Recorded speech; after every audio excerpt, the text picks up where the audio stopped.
relationship that we have with the Bangladesh government and the United States. And this is a piece of history. I'm not joking. This is going to be, when you have 100 years, you're going to have again. So if you want a piece of this history, original copy, I can send it to you all. You can put it in your, whatever you want to put it in. This is not a joke. I was going to turn in to the ambassador. I thought he was going to come in. I was supposed to present this one to Washington, D.C. embassy, and then he was going to send it to the Prime Minister's office, but didn't happen. So I thought I'm going to be here, but unfortunately, it didn't happen. So I'm going to try to get it to Bangladesh somehow. But you all need to know that. You all need to know that. I'm going to read this one so you can listen what's in it. Let me do that, and then I'm going to say a few words. Getting old, so let me get my glasses so I can read properly. This is a resolution, Georgia Senate, a resolution recognizing and commending the country of Bangladesh and for other purposes. Whereas Bangladesh declared its independence on March 26, 1971, was recognized by the United States on April 4, 1972, and this year celebrates 50 years of diplomatic relations, and whereas more than 30,000 Bangladeshi Americans reside in the state of Georgia and approximately 500,000 live and work in the United States. And whereas during the past 50 years, the United States and Bangladesh have remained closely engaged on a range of issues, including trade, economy, security, development, and many other global issues. And whereas these ties between the United States and the Bangladesh go beyond government to government level, as people to people, contracts and commercial relationships are increasing over the years. Both countries are willing to see this relationship grow in depth and dimension over the next 50 years. And whereas Bangladesh and the United States share similar views on many international issues, including maintaining international peace, security and stability, the fight against terrorism and violent extremism, human rights, the 2030 Agenda for Sustainable Development, climate change, and many, many more. And whereas Bangladesh has made a significant socio-economic progress in the last 50 years, including the increased food production, disaster resilience, poverty alleviation, improved health and education, and women's empowerment. And whereas Bangladesh always recognize the contribution of the American people in their senators and representatives, particularly Senator Ted Kennedy, who supported Bangladesh during the War of Liberation in 1971. And whereas more than a decade, Bangladesh has remained one of the fastest growing economies in the world, and its economic growth is not only benefiting its own people, but is also contributing to the peace, progress, and the prosperity of the region. And whereas the United States has been a long-standing partner of Bangladesh in the successful journey of economic and social development, and the two-way trade volume between the two countries has recently surpassed $9 billion. And whereas the United States appreciates the generous role of the government of Bangladesh in sheltering more than 1 million Rohingyas, the United States is the largest contributor of the Rohingyas crisis response, providing humanitarian support over $1 billion. And whereas Bangladesh has appreciated the United States for providing 61 million doses of COVID vaccination to Bangladesh and supporting Bangladesh in the management of the COVID pandemic. Now, therefore, be it resolved by the Senate that a member of this body recognize and commend the country of Bangladesh and extend best wishes and continued success. But therefore, it resolved, and the Secretary of Senate is authorized and directed to make appropriate copies of this resolution available for distribution to the public and the press. It's signed by the President of the Senate, Secretary of State, President Podem, also in my signature because I'm the main sponsor of this, Senator Sheikh Rahman. Thank you very much. This is the one piece of history. Again, it will probably happen. If you want, I'll be glad to make a copy for you all and send it whatever you will need, okay? Now let me say a few words. I know you are all successful. You all, I said last night that you represent Bangladesh. I'm just happy to represent, I'm honored to represent not only Bangladesh, not only Muslim. One thing you probably don't know, America is 245, 246 years old. I'm the first Muslim in this country were elected to the highest level of the Democratic Party. There's 2 people ever elected. A lot of people know about the Keith Ellison, who was a congressman, and I'm the first one, he's the second one. He's not the first one. You might not know my name, but I'm the first one in this country. And I was elected.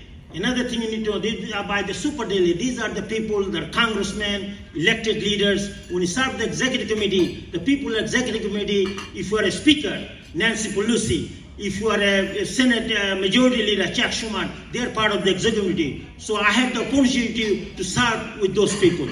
I do not serve at their capacity anymore, but I was blessed.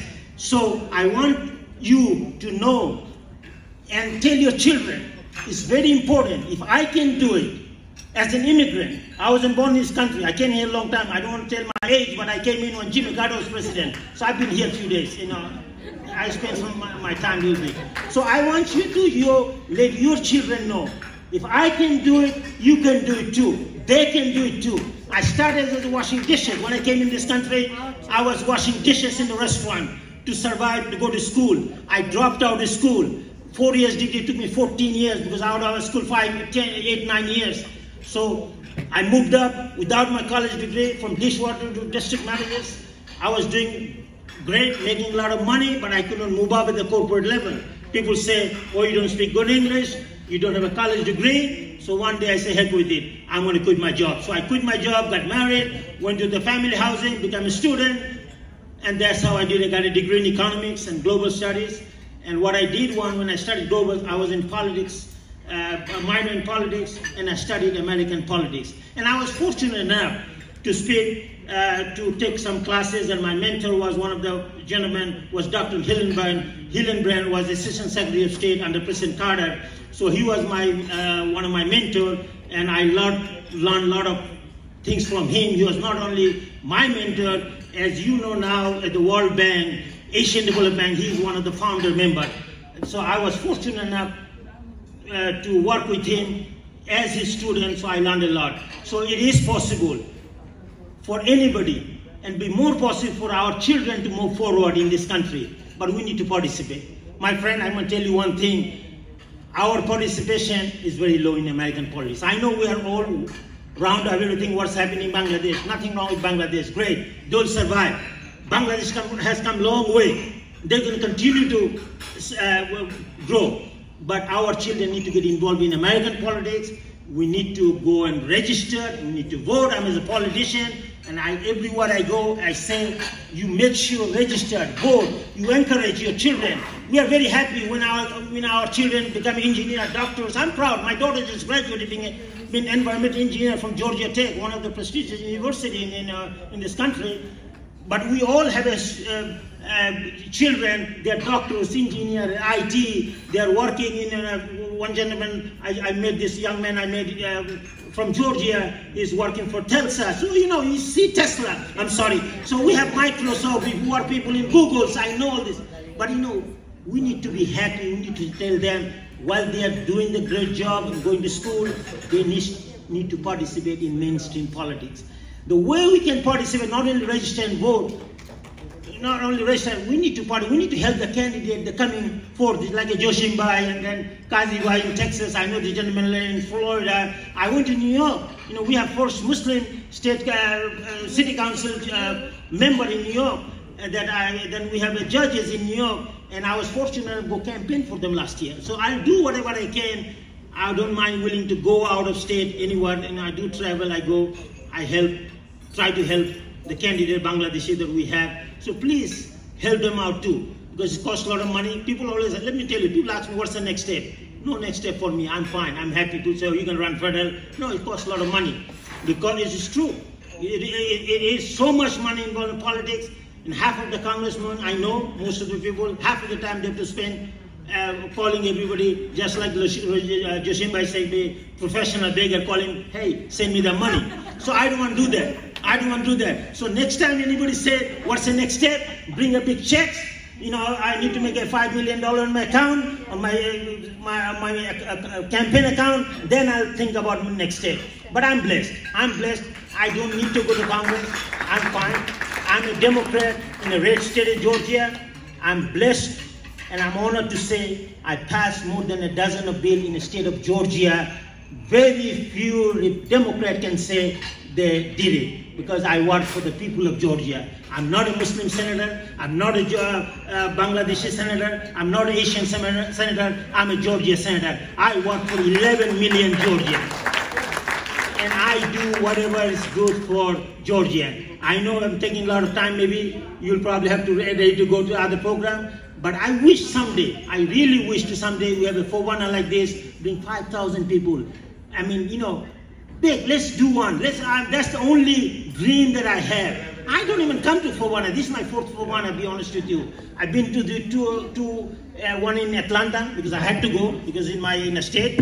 I'm here for Mahabubai, basically, because I had to support my Atlanta folks. We have so many Atlanta folks over there. That's why I came in. Sometimes I don't have time. I wish to continue to come and serve, you know, as a member of this of the Bangladeshi committee. You know, I don't ask for anything. Only thing I ask, you pray for me, so I can do whatever I want for my health, for my family, so I can serve my community and my beloved Bangladeshi community. And that's all I have asked, okay? Thank you for listening to me. I know it's late, so I appreciate and hope to see you all in some capacity somewhere, you know? I appreciate it. Thank you very much. God bless Bangladesh, and God bless the United States of America. Thank you. Appreciate it.